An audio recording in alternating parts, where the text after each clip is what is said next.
how realistic is Elon Musk's goal?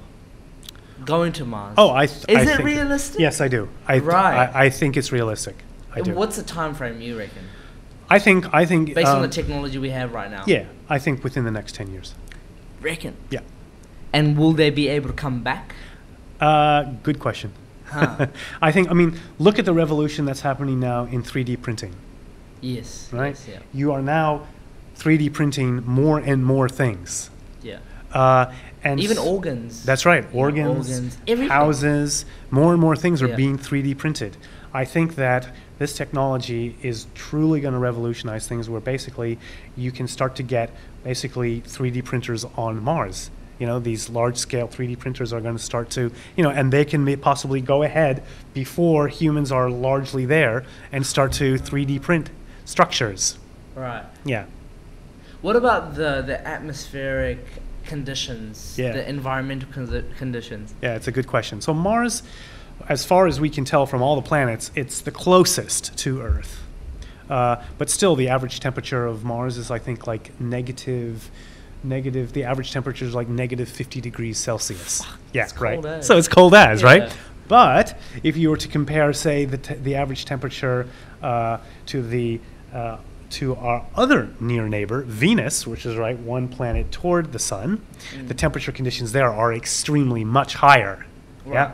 So the conditions there are even far, far farther from our conditions here on Earth. So Mars actually represents the closest to the conditions that we have here.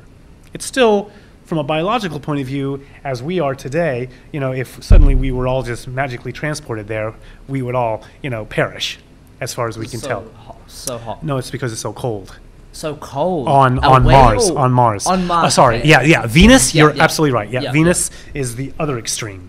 That's the example of what we call a greenhouse effect gone extreme. And this is what scientists are very concerned about today.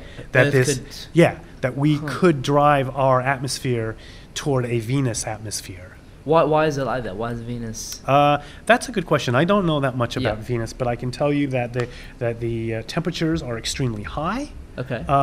So, for example, when the former Soviet Union were first starting to reach Venus by sending probes, and they didn't get there the first time they tried. I think the first time, it exploded, like in the launch phase. The second time, it completely missed Venus, and the third time, they got it going into the atmosphere, and then it disintegrated before it ever got to the surface. And I think possibly the fourth time, but we'll have to look at it precisely. They finally got to the surface. But the thing only lasted for about an hour because the pressures were so high and the temperatures were so great that basically iron just melts. It's so extreme. And the atmosphere there rains acid. The kinds of things that are pretty nasty for us. Yeah. So that's an extreme example of what we call a runaway greenhouse effect. Yeah. Where the atmosphere basically allows energy from the sun to come in, but then when it re-radiates off the surface at a longer wavelength, it gets trapped by the atmosphere and then just begins to heat up and heat up and heat up. And of course it reaches some equilibrium temperature, and that equilibrium temperature though is way outside of our So that's closer, and then Mars. So we're in the middle. Yeah, right. And, So there's sort of going toward the sun is Venus, Yeah. and then going from Venus away from the sun is Earth, and then going Earth away from the sun is now Mars. Okay. Yeah. And you're saying that Mars could be habitable, but would need special. How could, if Mars is that cold, how can it be habitable? We would have to build living spaces, living structures. Huh. Yeah. So we couldn't possibly create sort of. Biospheres. Yeah, biospheres. Yeah. Could we possibly do that? Yeah, I think that we can. I mean, I think that. Would it be in our lifetime? That's the question. Oh, yes, certainly. In our lifetime? Yes, certainly. Okay. Yeah, I'm fairly confident. Really? Yeah, I'm fairly confident about that. Yeah. In our lifetime, we'll get to see someone there building a habitat. Yes. Yeah. For human beings. Yeah. Fuck. Yeah. Yeah. No, I do. But what other? I mean, look, with Mars, we've sent so many probes to Mars, both orbiting and crawling across, and so we've successfully landed many probes on Mars. How long does it take, actually? It takes months to Months. to It's not that reach long. it. No, it's not that long. Think of voyages from the old world, like Europe, to the new world. Okay, yeah. Yeah, it was also taking months. Yeah. And think of all the loss of life that would happen, and ships just sinking and all that kind of stuff. Yeah. Just you wait. That's going to happen too with our Right. next space age. Yeah. There will be major catastrophes. Yeah. But that's the human story. That's how we advance. That's how we learn. advance. Yeah. Yeah. Which is it's pretty incredible, how we have these what seems so audacious dreams that are becoming real in a way. Yeah. Yeah, like science fiction yeah. becoming 10 years ago, non-fiction. if you say that, everyone's like, you're fucking crazy. Yeah. Like, what are you talking about? Yeah. But now it's actually a reality that we could possibly see one day. Correct. And that's largely being driven by technology. Yeah.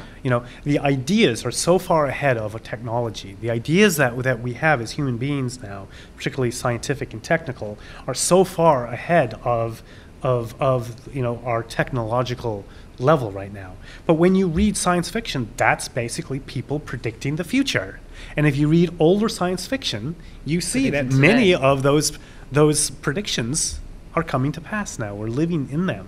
Right. Yeah. So science fiction to me is nothing more than a predictor of the future. Yeah. But don't you think these scientific predictions, these advancements, are sometimes driven by entrepreneurs that have these audacious goals? Absolutely. Yeah. Yeah. And I think that people like Elon Musk, I think he is an example of that. Yeah. He also happens to have a lot of access to resources, capital. Yeah. But he's this fascinating sort of balance of a person who thinks very practically, but also thinks audaciously and wants to invest his ability to generate large sums of capital into these next major steps into becoming multiplanetary.